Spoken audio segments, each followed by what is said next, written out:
சகோதரிகளே, இந்த ஆசீர்வதிக்கப்பட்ட இந்த நேரத்தில் கூடி வந்திருக்கிற இந்த சோஷியல் மீடியாவின் மூலமாய் பார்க்கிற உங்கள் யாவரையும் ஆண்டவராகிய இயேசு கிறிஸ்துவின் அன்பான நாமத்தில் அன்போடு கூட நான் வரவேற்று, இந்த நாளிலே ஆண்டவர் எழுப்புதலை குறித்து பேசும்படியாக நம்மை அழைத்திருக்கிறார். பல காரியங்களை குறித்து நாம் ஒவ்வொரு மாதமும் எழுப்புதல் கூட்டத்தை அப்படி ஒழுங்கு செய்து அப்படி நாம் அந்த தியானித்து அந்த அபிஷேகத்துக்குள்ளாய் நடத்தப்படுகிறோம். அதற்காக நான் கர்த்தரை துதிக்கிறேன், ஸ்தோத்திரிக்கிறேன். இந்த நாளிலே கூட அப்போஸ்தலர் நடபடிக்கை புத்தகம் 8ஆம் அதிகாரத்திலிருந்து நான் உங்கள் நடுவில் தேவனுடைய வார்த்தையை பிரசங்கிக்க நான் விரும்புகிறேன். பிரியமானவர்களே, இது ஆவியானவரால் நடத்தப்படுகிற ஊழியம். ஆவியானவர் எப்படி கடைசி காலத்தில் ஒரு மனிதனை நடத்துவார், ஒரு மனிதனை ஆண்டவர் எப்படி பயன்படுத்துவார் எழுப்புதலின் காலத்தில் என்பதை நாம் அறிந்து கொண்டு அந்த அபிஷேகத்தை நாம் பெற்றுக்கொண்டால் கர்த்தர் நம்மையும் எழுப்புதலிலே பயன்படுத்துவார். பிரியமானவர்களே, பிலிப்பு என்று சொல்லுகிற ஒரு மனிதனை குறித்து இங்கு வேதத்தில் வாசிக்கிறோம். இந்த பிலிப்பு யார் என்று சொன்னால் ஒரு சுவிசேஷகன். இவன் சமாரியா பட்டணத்தில் ஊழியம் செய்து கொண்டிருக்கிறார். அது எப்படிப்பட்ட சூழ்நிலை என்று சொன்னால், சவுல் என்று சொல்லுகிற பவுல் இருந்த ஒரு இடம். இந்த சவுல் ஸ்தேவானை கொல்வதற்கு சம்மதித்து அநேகரை கொன்று துன்பத்தின் வழியாய் நடந்து கொண்டிருக்கிற நேரத்தில் இந்த சவுல் என்பவன் சபைகள் தோறும் புகுந்து, வீடுகள் தோறும் புகுந்து ஸ்திரீகளையும் அநேகரையும் துன்பப்படுத்தினான் என்பதாக அது முதல் 4 வசனங்களில் வாசித்து பார்க்க முடிகிறது. அதனால் யூதர்கள் எங்கும் சிதறடிக்கப்பட்டார்கள். அப்படி சிதறடிக்கப்பட்ட நேரத்தில் சமாரியாவில் ஊழியம் செய்து கொண்டிருக்கிறவன் தான் இந்த பிலிப்பு. ஒரு உபத்திரவமான சூழ்நிலை. அந்த தேசத்தில் மிக கொடுமையான கிறிஸ்தவர்களுக்கு, இயேசுவை ஏற்றுக்கொண்டவர்களுக்கு மிக உபத்திரவம், மிக பாடுகள், மிகுந்த சோதனைகள், மிகுந்த போராட்டம். அவர்கள் சிதறடிக்கப்பட்டு ஒரு கூடுகையே இல்லாத ஒரு நிலைமையில் அவர்கள் தள்ளப்பட்டிருக்கிறாங்க. அந்த இடத்துல தான் பிலிப்பு என்று சொல்லுகிறவன் பிரசங்கம் பண்ணுகிறான். அங்கே தான் சமாரியாவில் அவர் ஊழியம் செய்கிறார். அப்படி அவர் ஊழியம் செய்து கொண்டிருக்கும் பொழுது ஆவியானவர் அவருக்கு ஒரு ஊழியத்தை கொடுக்கிறார். ஆவியானவர் நடத்துகிற ஊழியம். இன்றைக்கி அநேக மாம்சத்தில் நடக்கிற ஊழியம் இருக்குது, ஞானத்தில் நடக்கிற ஊழியம் இருக்குது, படிப்பில் நடக்கிற ஊழியம் இருக்குது, எக்ஸ்பீரியன்ஸில் நடக்கிற ஊழியம் இருக்குது. ஆவியானவர் நடத்துகிற ஊழியத்தை கவனித்து கேளுங்க. ஆவியானவர் எப்படி ஒரு ஊழியத்தை நடத்துகிறார்? பரிசுத்த ஆவியானுடைய காலத்திலே நாம் வாழ்ந்து கொண்டிருக்கிறோம். பரிசுத்த ஆவியானவர் ஒரு மனிதனை எப்படி பயன்படுத்த முடியும் என்பதாக நம் வேதத்தில் வாசித்து பார்க்கும் பொழுது, இந்த பிலிப்பு சமாரியாவில் ஊழியம் செய்து கொண்டிருக்கிறார். ஆனால் ஆவியானவர் என்ன சொல்கிறாரு? எருசலேமில் இருக்கிற ஒரு மனிதனோடு கூட நீ போய் சேர்ந்துக்கோ அப்படின்னு சொல்கிறார். எருசலேமில் யார் இருக்கா அப்படின்னு சொன்னாக்கா, எத்தியோப்பியா தேசத்தினுடைய ராஜாத்தி காந்தெஹ என்று சொல்லுகிற ஒரு பெண்மணி, அவளுடைய மந்திரி சபையில் மந்திரியாக இருக்கிறவன் ஒருத்தன், எத்தியோப்பியன் ஒருத்தன். இவன் வேலை நிமித்தமாக எருசலேமுக்கு வருகிறான். அப்படி எருசலேமுக்கு வந்து அவன் வேலையை முடிச்சிட்டு ரதத்தில் திரும்பி கொண்டிருக்கும் பொழுது பிலிப்பினிடத்தில் ஆவியானவர் சொல்கிறாரு, நீ போய் அந்த ரதத்தோடு சேர்ந்து கொள் என்று வாசிக்கலாம். அப்போஸ்தலர் நடபடிக்கை புத்தகம் 8ஆம் அதிகாரம் 26ஆம் வசனத்தில் வாசித்து பார்க்கும் பொழுது, ஆவியானவர் எப்படி நடத்துகிறார், ஆவியானவர் செய்கிற ஊழியம், பரிசுத்த ஆவியானவர் செய்கிற ஊழியம் கவனித்து கேளுங்க. பின்பு கர்த்தருடைய தூதன் பிலிப்பை நோக்கி நீ எழுந்து தெற்கு முகமாய் எருசலேமிலிருந்து காசா பட்டணத்துக்கு போகிற வழி சொல்றார். காசா பட்டணத்துக்கு போகிற வனாந்தர மார்க்கமாய் போய் என்றான். அந்தபடியே அவன் எழுந்து போனான். ஹல்லேலூயா. எனக்கு அன்பான அன்பு சகோதரனே, சகோதரியே, கடைசி காலத்தில், எழுப்புதல் காலத்தில் ஆவியானவர் எதற்கு ஊற்றப்படுகிறார்? அவர் நம்மை கொண்டு ஊழியம் செய்வதற்காக, நம்முடையமாய் பரிசுத்த ஆவியானவர் ஊழியம் செய்யறதுக்காக. சமாரியாவில் இருக்கிற ஒருத்தன்ட்ட ஆவியானவர் பேசுகிறார். நீ எருசலேமில் ஒருத்தன் போயிட்டு இருக்கான் ரதத்தில், அவன் ரதத்தில் போய் சேர்ந்துக்கோ அப்படின்னு சொல்லிட்டு ஆவியானவர் திட்டம் தெளிவுமாய் பிலிப்பினிடத்தில் பேசுகிறார். பிரியமானவர்களே, உடனே பாருங்க, இந்த பிலிப்பு சமாரியாவில் இருந்து எருசலேமுக்கு அந்த வழியெல்லாம் கர்த்தர் சொல்லிட்டார். அந்த வழியில் அவன் போயிட்டு இருக்கான். அந்த ரதத்தில் போய் சேர்ந்துக்கோ அப்படின்னு சொல்லிட்டார். அவன் கீழ்ப்படிதலோடு கூட போய் அந்த ரதத்தோடு சேர்ந்து கொண்டான். பிரியமானவர்களே, இந்த கடைசி காலத்தில் கர்த்தர் நம்மை பயன்படுத்த வேணும்னு சொன்னால் ஆவியானவருடைய சத்தத்துக்கு கீழ்ப்படியணும். பரிசுத்த ஆவியானவர் சொல்லுகிற சத்தத்துக்கு கீழ்ப்படியணும். ஆவியானவர் போகணும், சேர்ந்துக்கணும், வனாந்தரத்துக்கு போகணும், அங்கே ரதம் போதுன்னு சொன்னாக்க அதை நம்பணும். ஆவியானவர் சொல்லுகிற வார்த்தையை அப்படியே இந்த பிலிப்பு ஏற்றுக்கிட்டார். அப்படியே அதுக்கு கீழ்ப்படிஞ்சார். கர்த்தர் அவரை பயன்படுத்தினார். அதே ஆவியானவர் இன்றைக்கு நமக்குள்ளாய் ஊற்றப்பட்டிருக்கிறார். பரிசுத்த ஆவியானவரில் எந்த வித்தியாசமும் இல்லை. ஆவியானவர் ஒருவரே. அவர் நம்மளே இடைப்படும் பொழுது அவருடைய சத்தத்துக்கு கீழ்ப்படுகிறவர்களைத்தான் கர்த்தர் பயன்படுத்த முடியும். இன்னைக்கு அநேக சத்தத்துக்கு கீழ்ப்படுகிறோம். சில மனிதருடைய சத்தத்துக்கு கீழ்ப்படுகிறாங்க, சிலர் இந்த உலகத்தினுடைய சத்தத்துக்கு கீழ்ப்படுகிறாங்க, சிலர் பிசாசும் சத்தத்துக்கு கீழ்ப்படுகிறாங்க. பலவிதமான சோதனைகள், பலவிதமான சத்தம் நம்முடைய காதுகளிலே ஒலித்து கொண்டிருக்கிறது.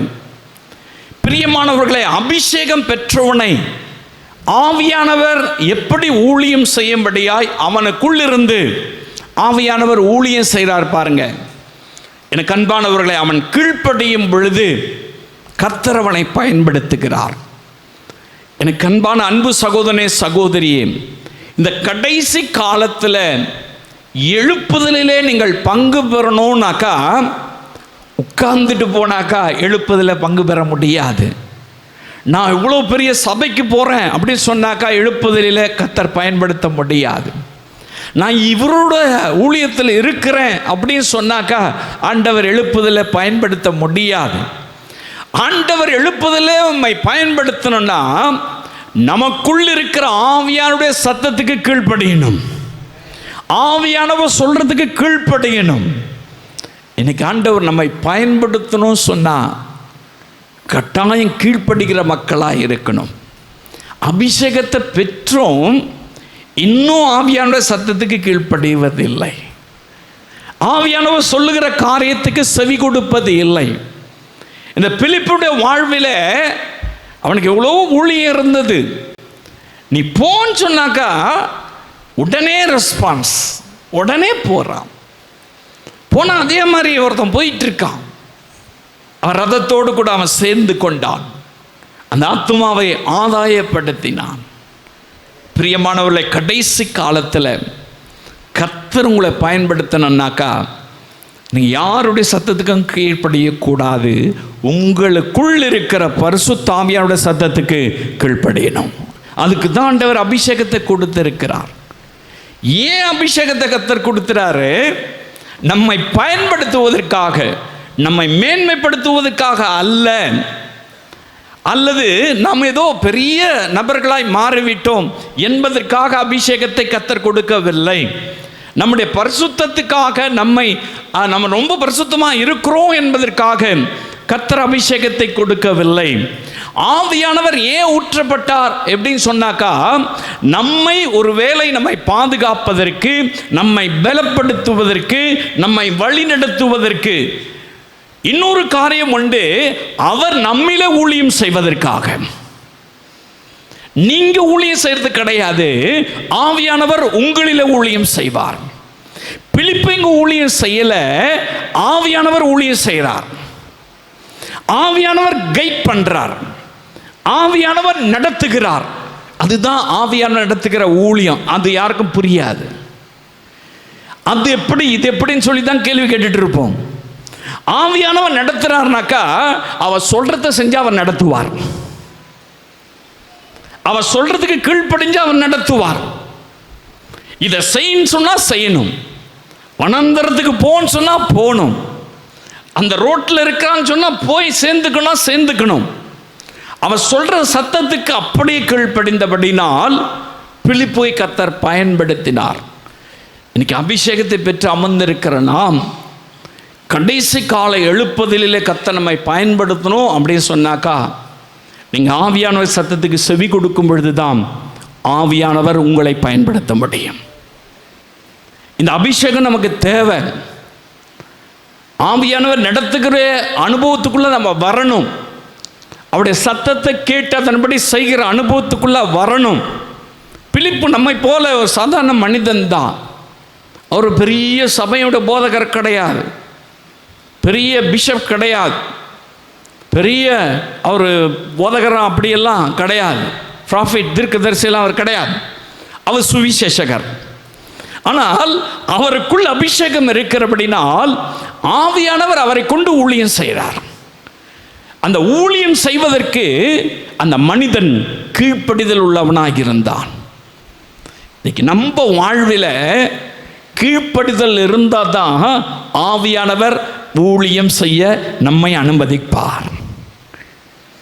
நம்முடைய வாழ்க்கையில் கீழ்ப்படிதல் என்பது ஏதோ கையை கட்டின்னு காலை கட்டின்னு உட்கார்றது கிடையாது. ஆமாமா அப்படின்னு சொல்லி தலையாட்டிட்டு போறது கிடையாது.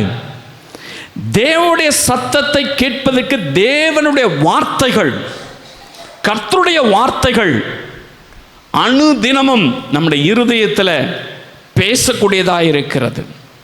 அந்த வார்த்தைக்கு செவி கொடுக்கும் பொழுதுதான் ஆவியானவர் நம்மை நடத்த முடியும். ஹல்லேலூயா. பிரியமான அன்பு சகோதரனே, சகோதரியே, இந்த பிலிப்பு என்று சொல்லுகிற மனிதனை கர்த்தர் பயன்படுத்துவதற்கு அவன் ஆண்டவருடைய சத்தத்துக்கு, பரிசுத்த ஆவியானவர் சொல்லுகிற வார்த்தைக்கு அவன் கீழ்ப்படிந்தபடினால் கர்த்தர் அவனை பயன்படுத்தினார். ஹல்லேலூயா. பரிசுத்த ஆவியானவர் உங்களை குறித்து ஒரு திட்டம் வச்சிருக்கார்ல, உங்களை ஏன் அபிஷேகம் பண்ணியிருக்கிறாரு?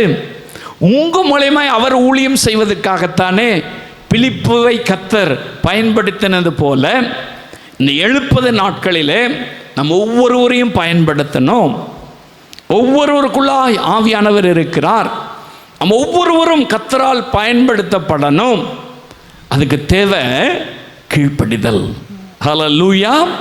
கீழ்ப்படியும் பொழுதுதான் எழுப்புதலிலே கர்த்தர் பயன்படுத்துவார். இரண்டாவது காரியம் இவனை குறித்து வேதம் சொல்லுகிறது பாருங்க. ஏன் ஆவியானவர் அவனை பயன்படுத்தினார் அப்படின்னு சொன்னாக்கா, வாசிக்கலாம்.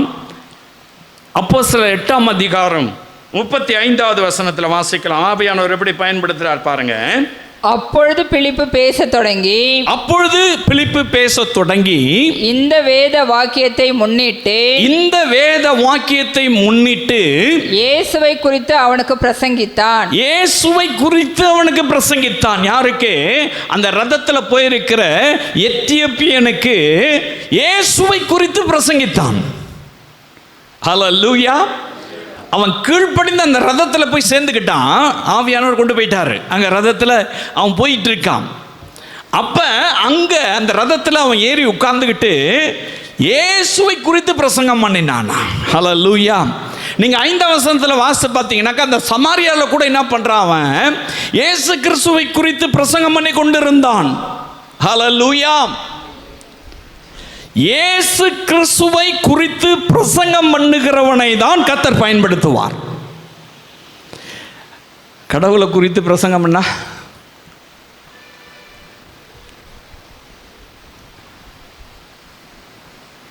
இறைவனை குறித்து பிரசங்கம் பண்ணா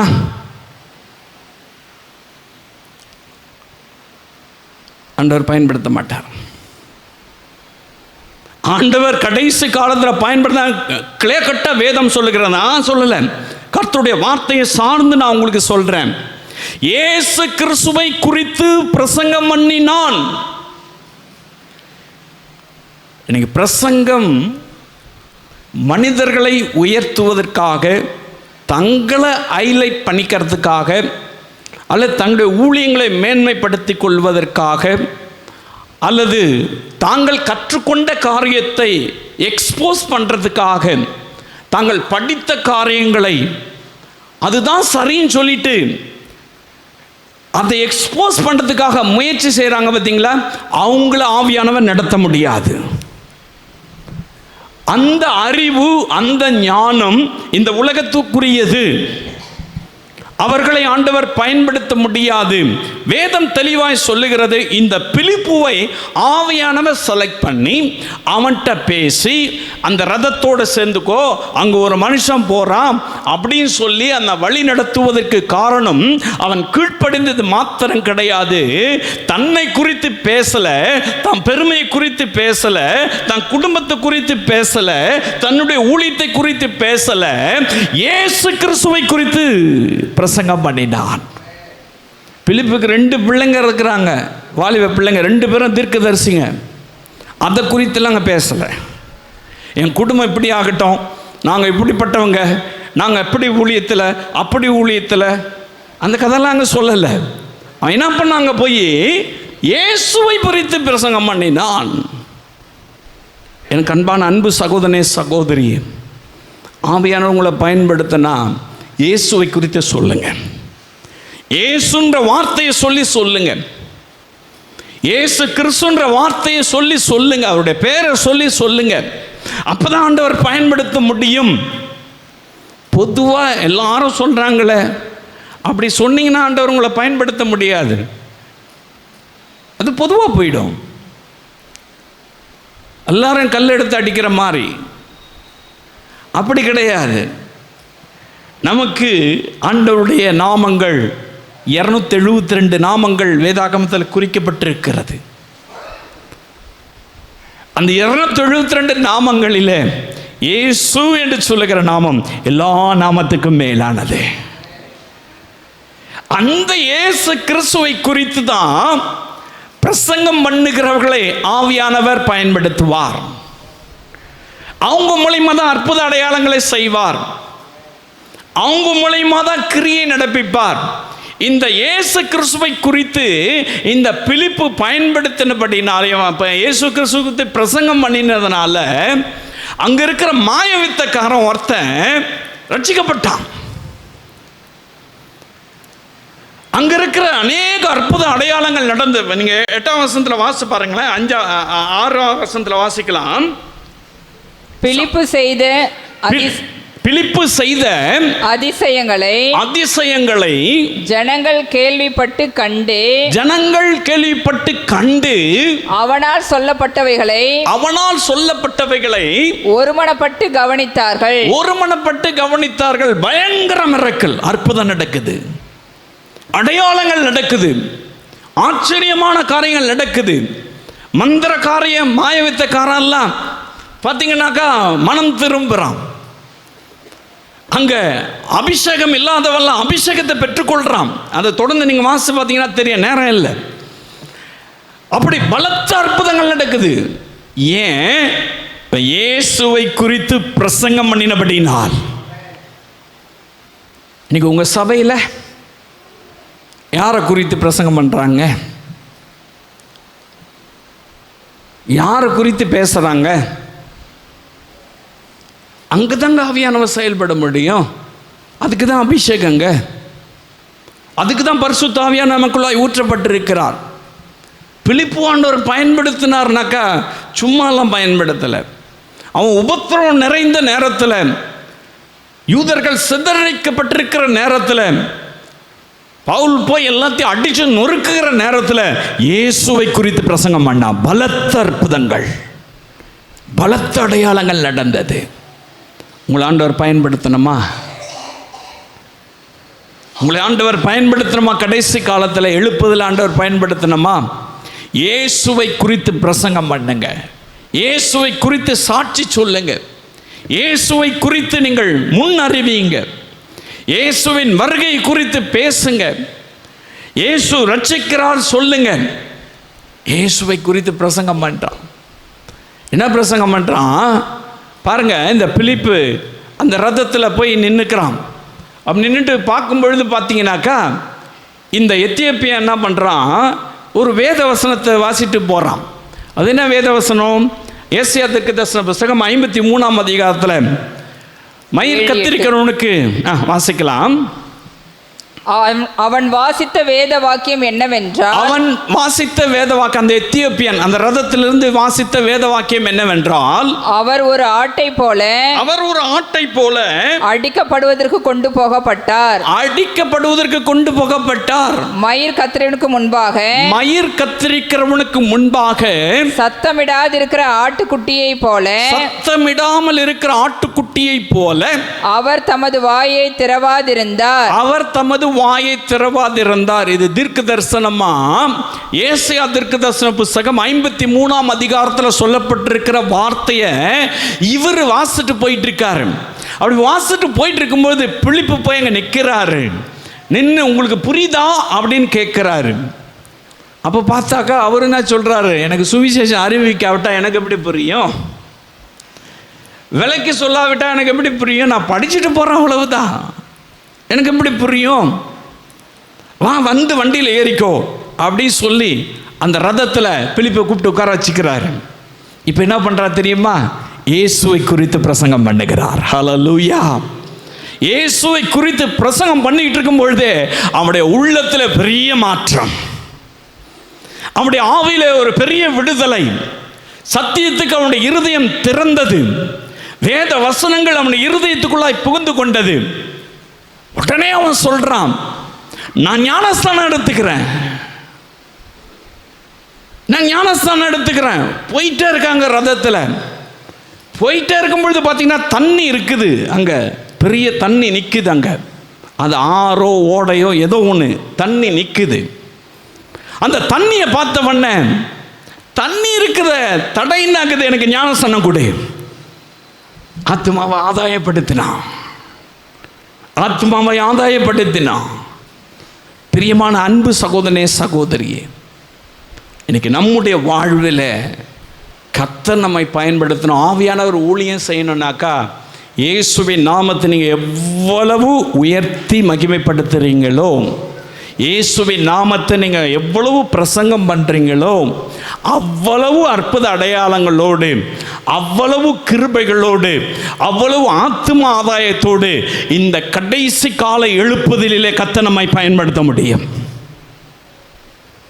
உங்களை பயன்படுத்தணும் சொன்னாக்கா யாருன்னா எதனா சொல்லிட்டு போட்டும், நீங்கள் இயேசுன்னு சொல்லுங்க, இயேசுவை குறித்து பிரசங்கம் பண்ணுங்க, இயேசுவை குறித்து சாட்சி சொல்லுங்க. ஆவியானவர் ஊழியம் செய்வார், நீங்கள் செய்ய வேண்டியதில்லை. பிலிப்பு போய் அங்கே அவர் ஒன்றும் கட்டல, ஒன்றும் சொல்லலை. அவர் ரதத்தில் போய் உட்காந்துக்கிட்டா என்ன படிக்கிறேன்னு கேட்டார். அவர் இயேசு கிறிஸ்துவை குறித்து ஏசாயா தீர்க்கதரிசி சொன்ன அந்த தீர்க்க தரிசனத்தை படிக்கிறேன் அப்படின்றாரு. அது அவருக்கு புரியல. புரியுதான்னு கேட்குறாரு, புரியல. அப்போ அவர் உட்கார்ந்து இது யாரை குறித்து தெரியுமா சொல்லுது? இயேசு கிறிஸ்து இந்த உலகத்தில் வந்து நமக்காக ரத்தத்தை சிந்தி, நமக்காக ஜீவனை கொடுத்து, நமக்காக உயிரோடு கூட எழுந்தார். அவரை ஏற்றுக்கொண்டாதான் பரலோக ராஜ்யத்தில் பிறக்க முடியும். அப்போ நீ பிறக்கணும்னு சொன்னாக்கா ஜலத்தினால ஆவியினால நீ பிறக்கணையான்ற சத்தியத்தை சொல்றார். அவன் மனம் திரும்பிட்டான், அவன் மனம் திரும்பிட்டான். வேற ஒன்றும் ரகசியம் கிடையாது. ஆவியானவர் ஊழியம் செய்தார். நீ மனம் திரும்புன்னு சொல்லலை, அவனை பார்த்து இதை செய்யாத செய்ன்னு சொல்லலை. அவன் வாசிக்கத்தை வச்சே பிரசங்கம் பண்ணுறார், இயேசுவை குறித்து பிரசங்கம் பண்ணுறார். அவன் மனம் திரும்பிட்டான். எழுப்புதல் உண்டாயிற்று, எழுப்புதல் உண்டாயிற்று. ஹல்லேலூயா. ஆவியானவர் செய்கிற ஊழியம் அப்படித்தான். நீங்கள் ஒன்றும் உங்களுடைய மூளையை வச்சு ஒன்றும் சாதிக்க முடியாது. உங்களுடைய திறமையை வச்சு, உங்களுடைய நாலேஜை வச்சு, உங்களுடைய எக்ஸ்பீரியன்ஸை வச்சு, உங்களுடைய எந்த மேன்மையான காரியத்தை வச்சோம் ஒன்றும் சாதிக்க முடியாது. ஆவியானவர் சொல்கிறபடி நீங்கள் சொன்னீங்கன்னாக்கா, இயேசு கிறிஸ்துவை குறித்து சொன்னீங்கன்னாக்கா ஆத்மாவை ஆதாயப்படுத்த முடியும். நீங்கள் ஆத்மா ஆதாயம் பண்ணல, கடைசி காலத்தில் எழுப்புதல் ஆண்டவர் பயன்படுத்தணும் இல்லை, பிலிப்பு ஆண்டவர் பயன்படுத்துவதற்கு அவன் இயேசு கிறிஸ்துவை குறித்து பிரசங்கித்தான். அதனால் பலத்த அற்புதங்கள் நடந்தது. இந்த எத்தியோப்பியன் ஆகிய இந்த மந்திரியை கர்த்தர் ரட்சித்து கொண்டார். ஹல்லேலூயா, ஹல்லேலூயா. மூன்றாவது, பிலிப்புவை ஆவியானவர் பயன்படுத்துவதற்கு என்ன காரணம்? வாசிக்கலாம். அப்போஸ்தலர் நடபடிக்கை புத்தகத்தில் 8ஆம் அதிகாரம் 37-38 வசனத்தை வாசிக்கலாம். அதற்கு பிலிப்பு, நீர் முழு இருதயத்தோடும் விசுவாசித்தால், நீ முழு இருதயத்தோடு விசுவாசித்தால் தடையில்லை என்றான். தடையில்லை என்றான். அப்பொழுது அவன் இயேசு கிறிஸ்துவை தேவனுடைய குமாரன் என்று விசுவாசிக்கிறேன் என்று சொல்லி, தேவனுடைய குமாரன் என்று விசுவாசிக்கிறேன் என்று சொல்லி ரதத்தை நிறுத்த சொன்னான். அப்பொழுது பிலிப்பும் மந்திரியும் ஆகிய இருவரும், பிலிப்புவும் அந்த எத்தியோப்பியன் ஆகிய மந்திரி இருவரும் தண்ணீரில் இறங்கினார்கள். ஹல்லேலூயா. பிலிப்பு அவனுக்கு ஞானஸ்நானம் கொடுத்தான். ஆவியானவர் செய்கிற ஊழியம் பாருங்க. அந்த ஆவியானவர் ஊழியம் செய்வதற்கு அவன் கீழ்ப்படைந்தான். கர்த்தர் அந்த ஊழியத்துக்கு கொண்டு போயிட்டாரு. அங்கு பிரசங்கம் பண்ண வைக்கிறாரு. இயேசு குறித்து பேசுன்னு சொல்லி பிரசங்கம் பண்ண வைக்கிறாரு. மூன்றாவது, அவனை விசுவாசத்துக்குள் நடத்துறார். அவன் ஞானஸ்நானம் எடுத்துக்கிறான்னு சொல்றான். நீ விசுவாசித்தாக்கா தடை கிடையாது. நீ விசுவாசிக்க, கர்த்தராகிய இயேசு கிறிஸ்துவை விசுவாசிக்கணும்னு சொல்லி அவனை விசுவாசத்துக்குள் நடத்தினபடினாலே தான் அவன் விசுவாசத்தோடு ஞானஸ்நானம் எடுத்துக்கொண்டான். இன்னைக்கு வரவங்க போகிறவங்களெல்லாம் முக்கியம் எடுத்துருவாங்க. வந்தால் போனால் போதும், ஞானஸ்நானம் கொடுத்துருவாங்க. ஆவியானவர் செய்கிற ஊழியம் அவனை விசுவாசத்துக்குள்ளே நடத்தி தான் ஞானஸ்நானம் கொடுக்க வைக்கிறார். அவன் விசுவாசத்தில் நிற்கணும். இந்த உலகம் உபத்திரவமான உலகம், போராட்டங்களும் கவலைகளும் சஞ்சலங்களும் நிறைந்த உலகம். இதில் நீ நிற்கணும்னாக்கா இயேசுவை விசுவாசிக்கணும். இயேசு கிறிஸ்துவை சொந்த இரட்சகராய் ஏற்றுக்கொள்ளணும். இயேசு கிறிஸ்துவை சொந்த இரட்சகராய் ஏற்றுக்கொண்டாதான் நீ ஞானஸ்நானம் பெற்றுக்கணும். எப்படிப்பட்ட ஞானஸ்நானம்? அவங்க 2 பேரும் என்ன பண்ணாங்களாம்? சர்ச்சுக்குள்ளே போனாங்க, தண்ணீரில் இறங்கினார்கள். அப்படி தானே இருக்குது. எங்கே போனாங்க? அப்போ எங்கே அது? அந்த வனாந்தரத்துலேருந்து, அங்கே சமாரியாவிலேருந்து அவர் வராரு, எருசலேம்லேருந்து எங்கே போகிறாரு? அவர் எத்தியோப்பியாவுக்கு போகிறாரு. அந்த வழியில் ஏதோ ஒரு ஆறோ குளமோ அது ஏதோ ஒரு தண்ணி. இப்போ இறங்கினாங்கன்னு சொன்னாக்கா அது நிச்சயமாக என்னவா இருக்காது?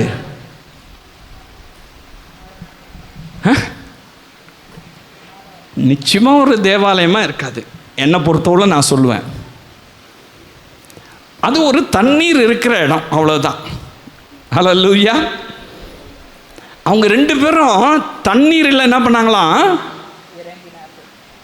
இறங்குனாங்க. இப்போ இறங்குறாங்க அப்படின்னு சொன்னாக்கா ஒரு ஆழமான பகுதியாக தான் நிச்சயமாக இருக்கணும். எப்படி? ஒரு ஆழமான பகுதியாக தான் நிச்சயமாக அது இருக்கணும். 2 பேரும் தண்ணியில் இறங்கினாங்க. அவன் அங்கு ஞானஸ்நானம் கொடுத்தான். இப்படியெல்லாம் கிடையாது. அங்க முழுகினாங்க. இதுதான் சத்தியம். ஆவியானவர் செய்கிற ஊழியம் அதுதான். நல்லா கவனிச்சிங்க. நான் யாரை கிரிட்டிசைஸ் பண்ணல, யாருக்கும் விரோதமாக நான் பேசலை. வேதம் தெளிவாய் சொல்லுகிறது, பிலிப்பும் அந்த மந்திரியும் தண்ணீரில் இறங்கினாங்க, அவன் ஞானஸ்நானம் கொடுத்தான். இவன் பிரசங்கம் பண்ணும் பொழுதே அவன் விசுவாசிக்க ஆரம்பிச்சிட்டான். அவன் இயேசுவை சொந்த ரட்சகரை ஏற்றுக்கொள்ள ஆரம்பிச்சிட்டான். அவனை முழுகி கர்த்தர் ஞானஸ்நானம் கொடுக்க வைத்தார். அதன் பின்பதாக வாசிக்கலாம், என்ன நடக்குது பாருங்க. 39 வாசிக்கலாம். அவர்கள் தண்ணீரில் இருந்து கரை ஏறின பொழுது, ஆமா, இப்ப பாருங்க, உள்ள இருந்து நான் ஏற்கனவே சொன்னேன், தண்ணீர்ல இறங்கினாங்க. இப்ப என்ன பண்ணிட்டாங்க? கரை ஏறினாக்கா ஒரு ஆழமான இடத்துல இருந்து மேலே ஏறது தான் கரை ஏறது. கரை ஏறின போது கர்த்தருடைய ஆவியானவர் பிலிப்பை கொண்டு போய் விட்டார். இப்போ கூட்டிட்டு போயிட்டாருங்க. அவர் நடந்தெல்லாம் போல. ஆவியான செய்கிற ஊழியம் பாருங்க. கூட்டின்னு வந்தாரு, கூட்டிட்டு போயிட்டாரு. மந்திரி அப்புறம் அவனை காணாமல், மந்திரி அப்புறம் திரும்பி முன்னும் பின்னும் எல்லா இடத்துல சுத்தி பார்க்கறான். மந்திரி அவனை பார்க்க முடியல. சந்தோஷத்தோட தன் வழியே போனான். ஆஹா, என்ன சந்தோஷம்! ஆவியான செய்கிற ஊழியம் கடைசி காலத்தில் கர்த்தர் அப்படிதான் நம்ம பயன்படுத்த விரும்புகிறார். இங்க இருப்பீங்க, திடீர்னு பார்த்தாக்கா அமெரிக்காவில் இருப்பீங்க. இங்க இருப்பீங்க, திடீர்னு பார்த்தாக்கா பிரான்ஸ்ல இருப்பீங்க. இங்க இருப்பீங்க, திடீர்னு பார்த்தாக்கா எங்கேயோ ஆவிக்குள்ள நீங்க அங்க போயிட்டு இருப்பீங்க. ஆவியானவர் அப்படிதான் நடத்துவா. நீங்க போய் அங்க கொடுத்துட்டு வந்துடுவீங்க. பிலிப்பு கொண்டு போனாரு, காரியத்தெல்லாம் முடிச்சாரு. அவன் மனம் திரும்பினா, ஞானஸ்நானம் எடுத்துட்டான். ஐயோ போதும் உங்ககிட்ட நான் பேசுறது, அப்படியே டக்குன்னு எஸ்கேப் ஆயிட்டாரு. அவர் எஸ்கேப் ஆக்கல, ஆவியானவர் கூட்டிட்டு போயிட்டாரு. ஹல்லேலூயா! இதை பார்த்தவன் பிரமிச்சு போயிருப்பான்ல, பயந்துட்டு போனோம்ல. இருந்தாக்கா என்னடா மனுஷன் பேசிட்டே இருக்கிறான், இவ்வளவு நேரம் இயேசுவை பற்றி பேசினான், விசுவாசத்தை குறித்து பேசினான், ஞானஸ்நானம் கொடுக்க சொன்ன கொடுத்துட்டான். திடீர்னு பார்த்தா ஆள் காணுமே, பேயா பிசாசா? பயந்துருப்பான்ல. ஆனா இவன் ஒரு பெரிய சந்தோஷத்தோடு திரும்பி போனான். ஹல்லேலூயா! அதுதான் ஆவியானவன் நடத்துகிற ஊழியம். கடைசி காலத்தில் எழுப்புதல் நாட்களில் ஆவியானவர் அப்படிதான் கிரியை செய்ய போகிறார். அப்போஸ்தலர் நாட்களில் மிகுந்த உபத்திரம், எழுப்புதல் உண்டாக்கணும். 12 சீஷர்களை நம்பி அதில் 11 பேர் தான் அதுக்கப்புறம் சீட்டு போட்டு ஒருத்தனை தெரிவு பண்ணிக்கிட்டாங்க. அவங்கள நம்பி தான் கர்த்தர் ஊழியத்தை விட்டுட்டு போனாரு. ஒரு பெரிய எழுப்புதல் வேணும், பெரிய ரிவைவல் வேண்டும். உபத்திரம் ஒரு பக்கம் இருக்குது, ஆவியானவர் செயல்பட ஆரம்பிச்சிட்டாரு. ஹல்லேலூயா! ஆவியானவர் பலமாய் செயல்பட ஆரம்பிச்சிட்டார். இந்த கடைசி காலத்தில் எனக்கு அன்பானவர்களை, எழுப்புதலை கர்த்தர் பயன்படுத்துவதற்கு பிலிப்பு செய்த 3 காரியம்தான். 1, அவன் கீழ்ப்படிந்தான். நம்பர் 2, இயேசுவை குறித்து பிரசங்கித்தான். Very simple. நம்பர் 3, விசுவாசத்துக்குள் நடத்தினான். ஹல்லேலூயா! இந்த காரியத்தை செஞ்சீங்கன்னா ஆவியானவர் சந்தோஷமா அந்த ஆத்துமாவை ஆதாயப்படுத்த கிருபை செய்வார். வேற ஒன்றும் நீங்க பெரிய பிலாசபி படிக்கணும், தத்துவம் அது இதுன்னு படிக்கணும், ஒன்றும் தேவையில்லை. நமக்குள் இருக்கிறவர் பெரியவர், நமக்குள் இருக்கிற ஆவியானவர் பெரியவர். நம்மை அவர் நடத்துவார். உங்களை பயன்படுத்தினல்ல, பிலிப்பு மேலே இருந்த அபிஷேகம் நமக்கு வேணும்ல, அந்த அபிஷேகம் கடைசி காலத்தில் கர்த்தர் நமக்கெல்லாம் கொடுப்பார்ல. ஹல்லேலூயா! அப்போ நீங்கள் என்ன செய்யணும்? கர்த்தருடைய சத்தத்துக்கு கீழ்ப்படிய ஒப்பு கொடுங்க. இயேசுவை குறித்து பேசுங்க, மனுஷனை குறித்தெல்லாம் வேணாம். இயேசு கிறிஸ்துவை குறித்து பேசுங்க, பிரசங்கம் பண்ணுங்க. வருகிறவளை விசுவாசத்துக்குள்ள நடத்துங்க. அதை தரேன் இதை தரேன் அதெல்லாம் இல்லை. விசுவாசத்தில் இயேசு கிறிஸ்துவை சொந்த இரட்சகராக ஏற்றுக்கொள்ள விசுவாசத்துக்குள்ள நடத்துங்க. அந்த ஆத்மா மனம் திரும்பும், ஞானஸ்நானம் பெற்றுக்கொள்ளும், சந்தோஷத்தோடு தன்னுடைய இடத்துக்கு போகும். இதுதான் எழுப்புதல். பலத்த அற்புத அடையாளங்களை ஆவியானவர் நம்மை கொண்டு செய்வார். பிலிப்பை கொண்டு செய்தவர் நம்மை கொண்டு செய்வார். இப்போ நீங்கள் நல்லா கவனித்து ஆண்டவருடைய சமூகத்தில் உங்களை அர்ப்பணிப்பீங்களா? ஆண்டவரே, உம்முடைய சத்தத்துக்கு கீழ்ப்படி என்னை ஒப்பு கொடுக்கிறேன். நான் கீழ்ப்படுவதற்கு, ஆவியானவர் சொல்கிறதுக்கு கீழ்ப்படியத்துக்கு. காலையில் எழுந்துச்சி ஜோம் பண்ணினா ஜோம் பண்ணி தான் ஆகணும். ராத்திரி 12 மணிக்கு எழுந்துச்சி ஜோம் பண்ணினா ஜோம் பண்ணி தான் ஆகணும். மத்தியானம் 12 மணிக்கு ஜோம் பண்ணினா பண்ணி தான் ஆகணும். கீழ்ப்படியை ஒப்பு கொடுங்க. அப்போ தான் ஆவியானவர் பயன்படுத்துவார். இந்த கடவுள் தான் சொல்கிறத விட்டுருங்க. அது எல்லாருமே சொல்கிறாங்க, நம்ம அதை குறைச்சி மதிப்பிட தேவையில்லை, அது வேண்டாம். அது அப்படி தான் இப்படி தான் அப்படின்லாம் நமக்கு அந்த ஆர்குமெண்ட்லாம் வேண்டாம். வேதம் சொல்லுகிறது நமக்கு இயேசு கிறிஸ்துன்னு ஒரு பெயர் இருக்குது, ஒரு நாமம் இருக்குது, எல்லா நாமத்துக்கும் மேலான நாமம். அந்த நாமத்தை சொல்லுங்க, அது குறித்து பிரசங்கம் பண்ணுங்க. இனிமேல் யாருன்னா எதனா சொன்னால் அவங்க சொல்லிக்கிட்டோம், நீங்கள் சொல்லுங்கள், இயேசு கிறிஸ்து தான் என்னை நடத்துகிறாரு, கர்த்தர் தான் என்னை நடத்துகிறாரு அப்படி சொல்லுங்க. அவங்க சொல்கிறவங்க சொல்லிக்கிட்டோம், நீங்கள் கரெக்டாக இருங்க, அதில் ஆண்டவர் உங்களை பயன்படுத்துவார். ஹல்லேலூயா. மூன்றாவது, யாரை கண்டாலும் அவங்க விசுவாசத்தில் நிலைத்திருக்கும்படியாய் விசுவாசத்துக்குள்ளே நடத்துங்க. நம்ம முன்மாதிரியாக இருக்கணும், விசுவாசத்தில் முன்மாதிரியாக இருக்கணும். அவங்கள விசுவாசத்துக்குள்ளே நடத்துங்க. இயேசு கிறிஸ்துவை விசுவாசிக்க வைங்க, அதுதான் விசுவாசத்துக்குள்ளே நடத்துவது. இயேசு கிறிஸ்துவை சொந்த இரட்சகராக ஏற்றுக்கொள்ளவும், இயேசு கிறிஸ்துவை விசுவாசிக்கவும் அவங்கள நடத்தணும். அப்படி நடத்தினாதான் அவங்க முழுமையான ஒரு விடுதலையும் முழுமையான ஒரு ஆசீர்வாதத்தையும் அந்த ஆத்மாவை ஆதாயப்படுத்த நம்மால் முடியும். ஹல்லேலூயா. அந்த அபிஷேகத்தை பிலிப்பு பெற்றிருந்தபடினால தான் அவரை கொண்டு ஆவியானவர் ஊழியம் செய்தார். நம்மளை கொண்டு ஆவியானவர் ஊழியம் செய்ய முடியுமா? செய்ய முடியுமா? முடியாதா? நிச்சயமா முடியும். உங்களை கொண்டு ஆண்டவர் செய்ய முடியும். யாரை கொண்டு வேண்டுமானா செய்ய முடியும். அப்போ நீங்கள் அந்த அபிஷேகம் எனக்கு வேணாம்ப்பா, உங்களுடைய சத்தத்துக்கு கீழ்ப்படிய ஒப்பு கொடுக்குறேன், உண்மை குறித்து தான் நான் மேன்மை பாராட்டுவேன், உண்மை குறித்து தான் பிரசங்கம் பண்ணுவேன், இயேசுவே உண்மை விசுவாசிக்க அவளுக்கு வழி நடத்துவேன், இதை செய்ய நான் ஒப்பு கொடுக்குறேன் அப்படின்னு சொல்கிறவங்க மேலெல்லாம் இந்த அபிஷேகத்தை கர்த்தர் கொடுக்க போகிறார். அப்படி எழும்பி நின்று ஆண்டவர்கிட்ட கேட்கலாமா? ஆண்டவர், எனக்கு அந்த அபிஷேகம் வேணும். பிலிப்பு மேலே அந்த அபிஷேகத்தை கொடுத்தீங்க, எனக்கு அந்த அபிஷேகம் வேணும். கேளுங்க, வாயை திறந்து கேளுங்க, எல்லாரும் கேளுங்க. ஆவியானவர் என்ன நடத்தணும்? பிலிப்பு நடத்துனீங்கல்ல, பிலிப்பு கொண்டு போனீங்க, பிலிப்பு கொண்டு வந்துட்டீங்க. அவன் சமாரியாவிலிருந்து எருசலேமுக்கு போனான். எருசலேமிலிருந்து மறுபடியும் வேலையை முடிச்சதுக்கப்புறம், ஊழியம் செய்து முடிச்சதுக்கப்புறம் மறுபடியும் பத்திரமா கொண்டு வந்து சமாரியாவில் சேர்த்துட்டார். ஹல்லேலூயா, ஹல்லேலூயா. என் ஆண்டவர் எவ்வளவு அன்புள்ளவர் பாருங்க. அதுக்கு தான் நமக்கு அபிஷேகத்தை கொடுத்துருக்காருங்க. அதுக்கு தாங்க நீங்கள் அபிஷேகத்தை பெற்றிருக்கீங்க. ஆண்டவரே என்ன அப்படி நடத்துங்க அப்படி சொல்லி கேளுங்க. எல்லாம் வாயை திறந்து கேட்டுட்டே இருங்க. இந்த சோஷியல் மீடியாவில் மூலமாய் பார்க்கிற இந்த அன்பு சகோதர சகோதரிகள் மேலே தகப்பனே, பிலிப்பின் மேலே இறங்கின அபிஷேகத்தின் வல்லமை அவர்களை மூடுவதாக இயேசுவின் நாமத்தினால் அவர்களை பயன்படுத்துங்க. எழுப்புதலிலே அப்பா நீர் பயன்படுத்துங்க. அப்போஸ்தலர் நாட்களிலே எழுப்புதலை பயன்படுத்தினது போல இவர்களை நீர் பயன்படுத்துவீராக இயேசுவின் நாமத்தில்.